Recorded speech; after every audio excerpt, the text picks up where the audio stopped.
tenses, aspects, and voices.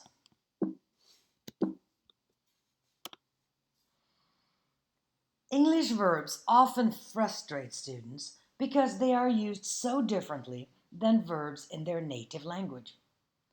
This short video focuses on the difference in meaning between the simple present and the present progressive, also called continuous. But first, I'd like to introduce you to three important features of English verbs. They have tenses, but they also have aspects and voices. Tenses are simple, right? The action is either in the present, in the past, or in the future. But wait, English doesn't have a future tense. What? No, really. Of course, we can talk about the future. We do that every day. But how do we talk about it? We can use the simple present tense. We leave for Hawaii tomorrow. We can use the progressive. We are leaving for Hawaii tomorrow. We can use the modal auxiliary verb will. We will leave for Hawaii tomorrow.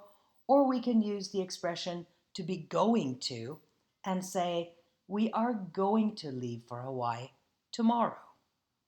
All of these are perfectly good and correct, but none of them are future tenses except the simple present tense.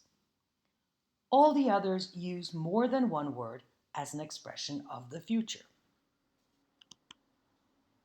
So really, English only has two tenses, present and past. So why are English verbs so difficult? English verbs are difficult because in addition to the two tenses, we also have aspects and voices of verbs. Let's take aspects first. There are two aspects in English. They are perfect and continuous. We combine these with the present or past tense and with expressions of future actions. Here are four examples. They have already left for Hawaii. That's present tense, perfect aspect. They are driving to the airport now, also present tense, progressive aspect. They had already left for Hawaii when I called them, past tense, perfect aspect. Or they were driving around Honolulu for hours, past tense, progressive aspect.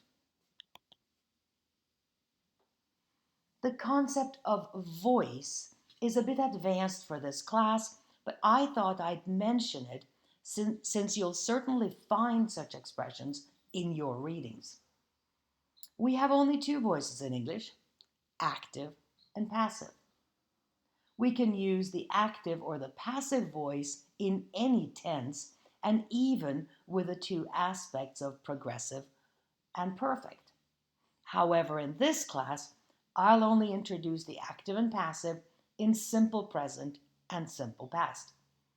Here are four examples. Many people play softball every weekend. Simple present tense, active voice. Softball is played by many people every weekend. Simple present tense, passive voice. Adam wrote a famous book. Simple past tense, active voice. A famous book was written by Adam. Simple past tense, passive voice. Oh, but enough of that. In this video, we will only concern ourselves with the difference in meaning between simple present tense in the active voice and present progressive tense plus aspect in the active voice. So we are only concerned about the difference between sentences such as she washes her hair or she is washing her hair. There are five main ways we use the simple present tense. To talk about a recurring event, something that happens many times. I call my mom every day. To talk about a habit, I drink 2 cups of coffee in the morning.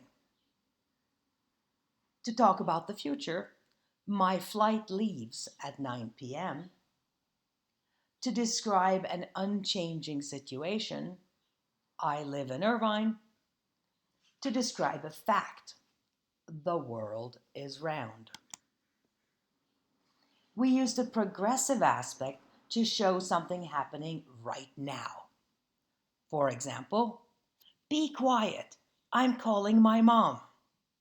Or we also use the progressive about things that may not be happening right now, but we started them in the past and will probably continue them into the future.